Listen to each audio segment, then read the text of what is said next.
We are back with the fifth quarter show seasons, the first episode of 2025. Happy New Year. Hope you had a wonderful time over the holidays. I got to spend some time with family and friends. It was great. If you are new to the fifth quarter show, thanks for checking it out. There are two playlists on this channel that will keep you entertained, at least I hope it does, during the CFL's off season. This feature called Seasons, looking back at Hamilton's glorious football history, and a new episode drops every Tuesday. The other is called Legends, which drops every Thursday and chronicles the best of the best Ticats players from yesteryear. I also want to send a hearty thank you to the many new subscribers to this channel. It's great to see so many Ticats fans and fans of other CFL teams join this growing community.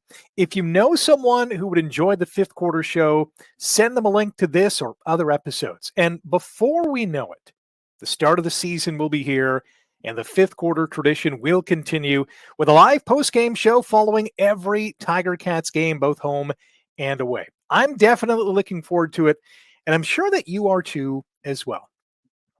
Today on the fifth quarter show seasons, we're going to travel back to 1953. Now, in the previous episode, I told you about how the Hamilton Tigers and the Hamilton Wildcats merged in 1950 to form the Tiger Cats. The two teams and some prominent businessmen in the city decided it was more financially feasible to bring the two franchises together. Hamilton finished first in the IRFU in 1950 with a record of 7-5, but they lost to the Argos in the semifinals. Hamilton also went 7-5 in 1951, but fell to the Ottawa Roughriders in the two-game IRFU final. 51 was also the last year that the Hamilton Street Railway used streetcars before they were converted to buses, which the HSR still uses to this day. Led by all-star quarterback Bill McRides, as well as Vince Boomer Scott, Ed Bevan, Hal Wagner, and Vince Mazza, Ticats had a great campaign in 1952, sporting a record of 9-2-1, tops in the IRFU. But Hamilton again stumbled in the postseason, losing a three-game playoff against Toronto by 2-1 and a total score of 45-40. The 1953 season was a bit of a roller coaster ride for the Tiger Cats. In their fourth season as a franchise, Hamilton won their first two games, lost their next two, won two in a row, and then traded wins and losses for the rest of the campaign and finished 8-6, the same record held by Montreal. Ottawa finished in second place with a record of 7-7, and Toronto was last at 5-9. Despite the ups and downs of the regular season, Hamilton averaged a franchise-best 16,500 fans at Civic Stadium in 1953, 117% of the 23-year-old stadium's capacity, which topped out at 14,000. By the way, Toronto led the IRFU with an average attendance of 18,600 fans per game. Come playoff time, with players like quarterback Ed Butch Songen, quarterback and halfback Bernie Custis, and end Pete Newman, the Ticats finally clicked in 1953. Hamilton hosted the Alouettes on Wednesday, November 18th, in the first game of the IRFU final, and the 16,000 spectators who crammed into Civic Stadium watched as two rookies connected on what was, at that time, the longest passing play in league history. Songen tossed the ball to halfback Ray Truant, who scampered for a never-before-seen 100-yard touchdown. The TD propelled Carl Voiles' team to a resounding 37-12 victory over the Alouettes.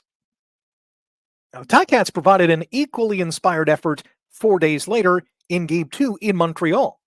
Hamilton rallied from an 11-8 deficit at halftime and went on to win 22-11 to advance to the Grey Cup for the first time following the 1950 merger. Standing in their way were the Winnipeg Blue Bombers. It had been 3 years since the Bombers last played in the Grey Cup, when they suffered their 8th defeat in the national championship game, compared to just 2 wins in 1939 and 1941. And one of those losses came against the Wildcats in 1943, so revenge was on the minds of the Blue Bombers on that day. was a cloudy and cool Saturday afternoon when the Tiger Cats and Blue Bombers went in the 41st Grey Cup game at Varsity Stadium in Toronto. Even with a high of only 4 degrees that day, a sellout crowd of 27,328 fans came out to cheer on the two clubs. First half, however, provided very little excitement. Songen's 1-yard touchdown plunge, the only scoring in the first half. Winnipeg tied the game at 6 in the third quarter before Hamilton regained the lead later in the period when Songen threw a 55-yard TD to Vito Ragazzo to give the Ticats a 12-6 advantage. The Bombers had one final chance to tie the game in the fourth quarter when quarterback Jack Jacobs engineered a drive that started at the Winnipeg 11 and maneuvered to the Hamilton 4-yard line. On the last play of the game, Jacobs fired a pass into the hands of teammate Tom Casey at the Tiger Cats' 1-yard line when Hamilton's Lou Cassero crashed into Casey and broke up the potentially game-tying passing play. For the first time, the Tiger Cats were champions. Yes, not the Tigers, not the Wildcats, not the Alerts, the Tiger Cats.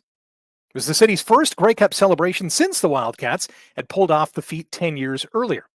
The 1953 championship proved that the Tiger Cats had arrived, but it would be a few more years before the Cats would challenge for the Cup again.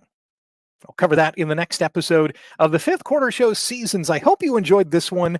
There are many more like it on this channel and much more to come throughout 2025.